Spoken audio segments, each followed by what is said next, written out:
यहां कितने लोग ऐसे बैठे हैं कि जिनको ये लगता है कि आसाराम बापू को फंसाया गया, वो हाथ उठाएं। जिनको लगता है आसाराम बापू फंसाए गए हैं, वो लोग हाथ उठाएं। हमारी बात नहीं समझ में आ रही क्या? अच्छा, कितने लोगों को लगता है कि आसाराम बापू ने गलत किया?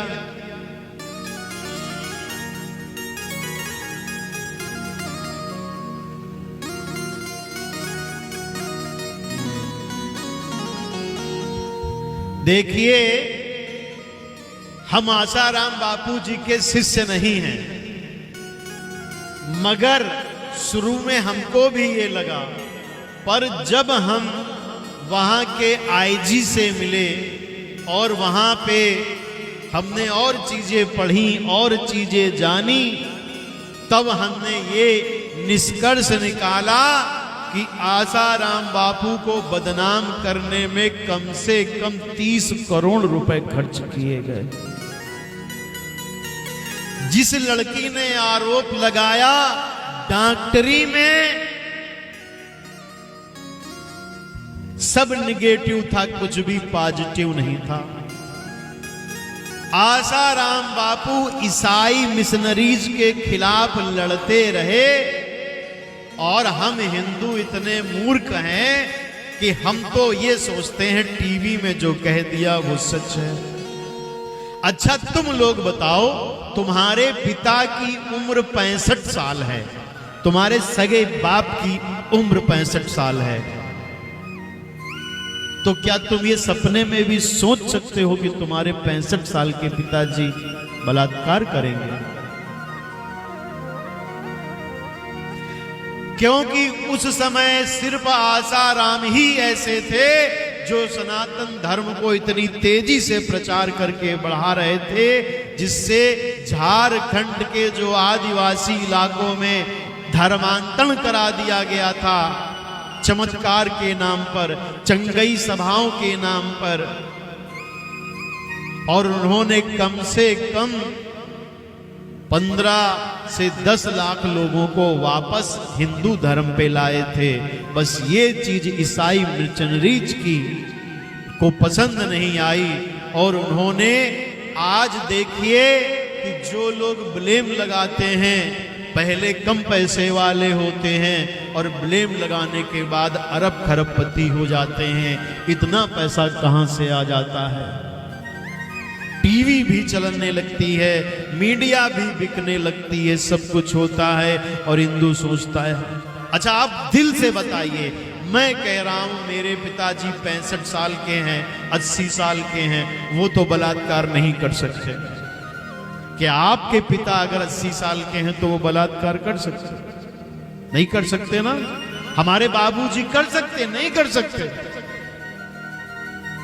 और हमारे 80 साल के संत को फंसा दिया। और हिंदू क्या कहते हैं? आसाराम ने तो कांड किया, भगवान करे जिनके मुंह से ये वाणी निकलती है उनके भी 80 साल के बाप फंसे, तब उनको पता चलेगा कि ये कलंक कितना बुरा होता है।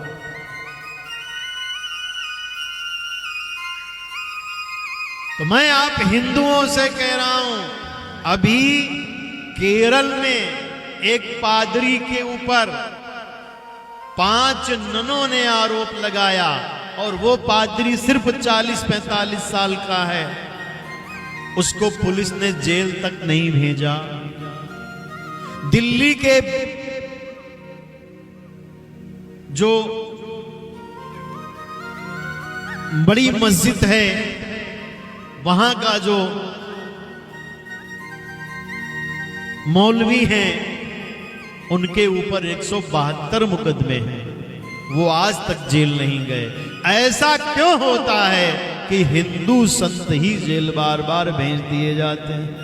क्यों?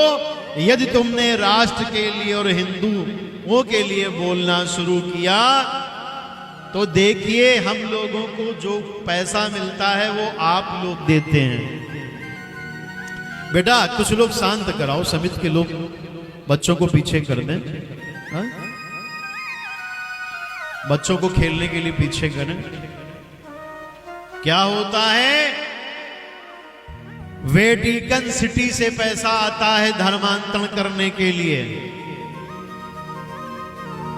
जिनको लगता है हमको मुस्लिमों का वोट मिलेगा, उनके पास शेखों के पास से पैसा आता है, ईसाइयों के पास से, अमेरिका से पैसा आता है। हम लोगों के पास क्या पैसा आता है? आप लोग देते हो तो आता है। और हमारे काशी विश्वनाथ मंदिर में सरकार ने 350 रुपए की टिकट ऊपर से लगा दी है। सरकार साल में 1 लाख करोड़ रुपया हिंदुओं के मंदिर से कमाती है, मगर हमारे जैसे आचार्यों को, ये जो बालक बैठे हैं जो बीएचयू में पढ़ते हैं, ये जब शास्त्री बन के निकलेंगे ना तो इनको कोई सरकार पैसा नहीं देती। मगर आपके मस्जिद में जो मौलवी हैं उनको 17,000 रुपया महीना कांग्रेस के पीरियड में ये कानून बना दिया कि मौलवियों को तनख्वाह मिलेगी। मौलवियों को इस हिंदुस्तान में 17,000 रुपए तनख्वाह मिलती है, मगर किसी भी मंदिर के किसी भी पंडित को कोई सरकारी नौकरी, कोई सरकारी पैसा नहीं मिलता। अगर मिलता है तो आप लोग जो चढ़ाते हैं बस वही मिलता है, वही।